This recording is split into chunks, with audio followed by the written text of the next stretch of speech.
അന്വേഷിക്കാൻ ഒന്നും പറയാൻ പറ്റില്ല. നമ്മൾ തുറന്ന നിഷ്പക്ഷമായ സമീപനം സ്വീകരിച്ചത്. എന്നിട്ട് നമ്മൾ ഈ കഴിഞ്ഞ റബീഉൽ അവ്വൽ ഓരോ റബീഉൽ അവ്വലും റമദാനും അതാണ് പ്രദർശിപ്പിക്കാറുണ്ട് എന്നും അറിഞ്ഞിട്ടുണ്ട്. ഇക്കഴിഞ്ഞ റബീഉൽ അവ്വൽ നേരിട്ട് അബുദാബിയിൽ പോയിട്ട് ഞാൻ ആദ്യം അന്വേഷിച്ച കാര്യം അതാണ്, ആ മുടി കാന്തപുരത്തിൽ കൈമാറിയ സ്ഥിതിക്ക് ഈ റബീഉൽ അവ്വൽ പ്രദർശിപ്പിച്ചിരുന്നോ?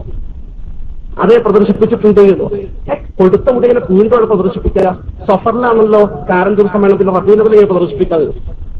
അപ്പോഴാണ് അവിടെ അറിഞ്ഞത് ആയിരക്കണക്കിന് മുടികളുടെ കെട്ടുകൾ, ശേഖരങ്ങളാണ് അവിടെ.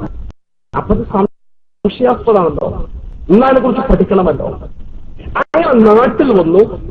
നമ്മൾ അപ്പോഴും വിഷയാക്കിയിട്ടില്ല. ആദരവരായ ഉസ്താദുമാരുമായി വിഷയം കൂടി ആലോചിച്ച് ഉസ്താദുമാർ തീരുമാനിച്ചു ഇതിനെക്കുറിച്ച് പ്രാഥമികമായ ഒരു അന്വേഷണം നടത്തി. ബഹുമാനനായ കാന്തപുരവുമായി അടുത്ത് ബന്ധമുള്ള ഒരു തങ്ങൾ, ചെറുപ്പക്കാരൻ തങ്ങൾ, ബിസിനസ്മാനാണ്. അദ്ദേഹം മുഖേന കാന്തപുരത്തോട് ബന്ധപ്പെട്ട് ഇതിനെക്കുറിച്ചൊരു സത്യസ്ഥിതി മനസ്സിലാക്കാനുള്ള ഒരു ചർച്ച അനൗദ്യോഗികമായി നടത്തി. സത്യമാണെങ്കിൽ നമ്മൾ അംഗീകരിക്കണമല്ലോ. അതിനുവേണ്ടി തയ്യാറാക്കാൻ ശ്രമം നടത്തി. ആ ശ്രമം പരാജയപ്പെട്ട് കാന്തപുരം അവസാന നിമിഷം വഴുതി മാറി.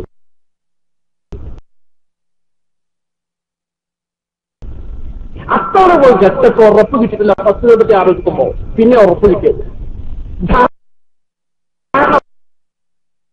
പ്പോൾ നമ്മളതിനെക്കുറിച്ച് ജനങ്ങളെ ബോധവൽക്കരിക്കേണ്ടുന്ന ആവശ്യകത ചർച്ച ചെയ്യുന്ന സാഹചര്യത്തിൽ കൃത്യമായി ഇത് വ്യാജമാണെന്ന് സ്ഥിരീകരിക്കുന്ന രേഖകളും തെളിവുകളും നമ്മുടെ കൈവശം വന്ന് ബോധ്യപ്പെട്ടപ്പോൾ പരസ്യമായി അതിനെക്കുറിച്ച് ഡിസ്കഷൻ തയ്യാറില്ലെന്ന് അറിയിച്ചപ്പോൾ ജനസമൂഹത്തിന് ബോധ്യപ്പെടുത്താൻ വേണ്ടി നമ്മൾ വിശദീകരിക്കാൻ ആരംഭിച്ചു.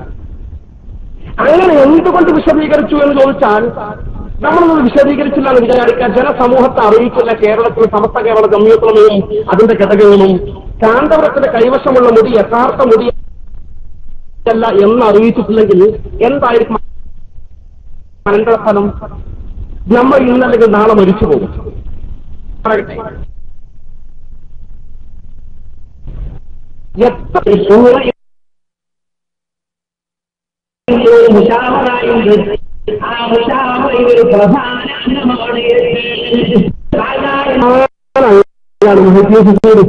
ആ മർത്തബപ്പെട്ട ആളാണ് എന്ന് പറഞ്ഞു.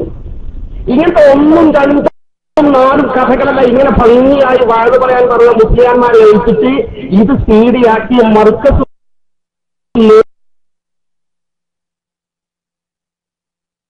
നേരിട്ട് വിപണനം നടത്തിക്കൊണ്ട് ഒരു തരത്തിൽ ഉയർത്തിക്കൊണ്ട് പ്രസംഗിക്കുന്നത് ചില ആളുകൾ അത്ഭുതം തോന്നുന്നത്. ഒരിക്കലും പ്രസംഗിക്കാൻ ലോകത്തെ എന്ത് സുന്നത്യമായിട്ടുള്ള പ്രവർത്തനത്തിന് നേതൃസ്ഥാന്റെ കൈകളുണ്ടാവും. നേതൃസ്ഥാനം പുണ്യം കിട്ടാതിരിക്കുക എന്ന് ഉപരിക്കൊരു ആശയ. അങ്ങനെ പറഞ്ഞ് അദ്ദേഹത്തെ പൊക്കി ലാസ്റ്റ് പ്രസംഗിക്കാണ്. അദ്ദേഹം പറയുകയാണ്, ഏപ്പിസ്ഥാൻ അറിയാതെ അള്ളാഹുത്തലയുടെ എന്തെങ്കിലും ചെയ്യുന്നു എനിക്ക് തോന്നുന്നില്ല. നോക്കി നിങ്ങൾ തമാശ പറയല്ല. ഈ പ്രസംഗിക്കുന്ന ഇവരെ വാഴുമാർ പ്രസംഗിക്കുന്ന നിങ്ങൾക്കറിയോ നമ്മളിപ്പോ നടത്തുന്നുണ്ടോ സുന്നത്യമായത്തിന്റെ പേരിൽ അതിൽ നിന്നൊരു വിഹിതം ഉസ്താദിന്റെ ഏടിലുണ്ടായോ ആ നേതൃത്വത്തിന് ദീർഘായുസ് നൽകുമാറാകട്ടെ. ഉസ്താദ് ഹരിഹാറിന് അള്ളാഹുദാരെ ഇവിടെ ജീവിച്ചു പോകുന്നില്ല. ഉസ്താദിനെ ബന്ധപ്പെടാതെ ഇവിടെ ഒരു കുഞ്ഞൊരു വിഭാഗത്തിൽ പച്ചയായി പ്രസംഗിക്കാനുള്ളത്. ഇങ്ങനൊക്കെ പറഞ്ഞാൽ ആ ഇസ്ലാമിക വൃത്തത്തിൽ അയാൾക്കുള്ള സ്ഥാനം എന്താണ്? നിഷ്പക്ഷമായി ഞാൻ ഈ പ്രദേശത്ത് നല്ലവരായത് കേൾക്കുന്ന സുഹൃത്തുക്കൾ ചോദിക്കട്ടെ, ഇതിൽ പക്ഷം വേണ്ട. ഇവിടെ പറയുന്ന കാര്യം നിഷ്പക്ഷമായി തുറന്ന മനസ്സോടെ എന്റെ അനുജന്മാർ, എന്റെ ജ്യേഷ്ഠ സഹോദരന്മാർ കേൾക്കി.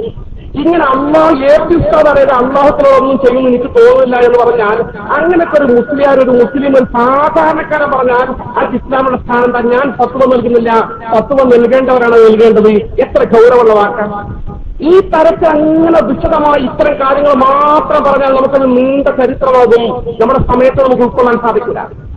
എത്രത്തോളം വെച്ചാൽ മറ്റൊരു കഥ സ്വപ്ന കഥയാണ്. സ്വർഗത്തിന് ടിക്കറ്റ് കൊടുത്ത കഥ. സ്വർഗത്തിൽ ടിക്കറ്റ് കൊടുത്ത് വളരെ ഫേമസ് ആണ്. കാരണം ഇതൊക്കെ നാട്ടിലുടനീളം ഇവർ സീരിയൽ ഇറക്കിയിട്ടല്ലേ. അതെന്താ പ്രശ്നം വെച്ചാൽ ഈക്കക്കാരൻ ഒരു നേതാവ് നബി സല്ലല്ലാഹു അലൈഹി വസല്ലം സ്വപ്നം കാണാൻ ആഗ്രഹിച്ചു. തസവ്വുഫിന്റെ കിതാബിലൊക്കെ തങ്ങളെ സ്വപ്നങ്ങളും കാണൂല. കാണണം എന്നുണ്ടെങ്കിൽ പരമാവധി സ്വാതന്ത്ര്യമാകണം, സ്വലാത്ത് വർദ്ധിപ്പിക്കണം. അങ്ങനെ ഈ നേതാവ് സ്വലാത്ത് വർദ്ധിപ്പിച്ചു ലാസ്റ്റ് സ്വപ്നം കണ്ടു. സ്വപ്നം കണ്ടപ്പോൾ നീണ്ട ക്യൂ ആണ്. ആ ക്യൂ നിന്ന് അവസാനിക്കുന്ന സ്ഥലത്ത് റസൂലുള്ളാഹിയെ കാണുന്നു മനസ്സിലാക്കിയാണ് ക്യൂ നിന്നു. നീണ്ട സ്വപ്നം അങ്ങനെ ക്യൂ നിന്ന് വെയിലും കൊണ്ട് നിന്ന് ലാസ്റ്റ് റോഡിലെടുത്തെത്തി എത്തി നോക്കുമ്പോ കാണും. തങ്ങൾ തുറന്നു നോക്കുമ്പോ അവിടെ മഹാനായ തങ്ങളിലിരിക്കുന്നത് ഈ ഷെയ്ഖുന കാന്തപുരങ്ങൾ വിടർന്ന പുസ്തകത്തിൽ തുടങ്ങി ഇരിക്കുക. പഠിച്ചോളം ഞാൻ വിചാരം പോയിപ്പോയി ബേജാറാക്കണ്ട, തങ്ങളെ സ്വപ്നം തന്നെ കണ്ടാലും നിങ്ങൾ ആഗ്രഹം ശരി തന്നെയാണ്. തങ്ങൾ അപ്പുറത്തെ റൂമിലാണ്. പക്ഷെ ആ തങ്ങളെ കാണാൻ ടിക്കറ്റ് കൊടുക്കുന്ന ആൾ ഞാനാണ്. ടിക്കറ്റ് ധാരണ കയ്യിൽ കൊടുത്തു. ഇവർ അവതരിപ്പിക്കുന്ന രീതി ഇതൊന്നും കഥകളല്ല. ഈ കേരളത്തിലെ ബുദ്ധിയുള്ള ഇസ്ലാമിക സമൂഹത്തിന് സുന്നത്ത് ജമാഅത്തിന്റെ ആദരണീയങ്ങളോടുള്ള മഹാന്മാരായ പണ്ഡിതന്മാരുടെ ആദരവ് ചൂഷണം ചെയ്തുകൊണ്ട് ജനസമൂഹത്തെ വഞ്ചിക്കാൻ വേണ്ടി, പ്രത്യേകിച്ച് ഉമ്മമാരെ, സഹോദരിമാരെ, നിഷ്കളങ്കരായ നമ്മുടെ കാരണവന്മാരെ തെറ്റിദ്ധരിപ്പിക്കാൻ വേണ്ടി നോക്കു നിങ്ങൾ പ്രചരിപ്പിക്കുന്ന കഥകൾ.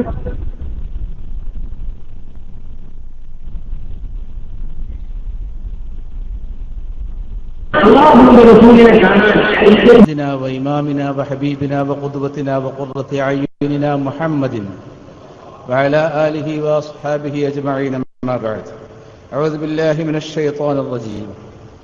يا أيها الذين آمنوا اتقوا الله وكونوا مع الصادقين. صدق الله مولانا العظيم. ആദരണീയരായ അധ്യക്ഷരെ, ബഹുമാന്യരായ സമസ്ത കേരള ജമിയത്തുൽ ഉലമയുടെ രംഗത്ത് പ്രവർത്തിക്കുന്ന എൻ്റെ പ്രിയപ്പെട്ട പ്രവർത്തകന്മാരെ, ഈ പരിപാടി കേൾക്കാനും അതിൻ്റെ സംശയ നിവാരണത്തിനും വേണ്ടി വരികയും എന്ത് പറഞ്ഞാലും സ്വീകരിക്കരുത് എന്ന് മനസ്സാ ആഗ്രഹിക്കുകയും ചെയ്യുന്ന എൻ്റെ മറുപക്ഷത്ത്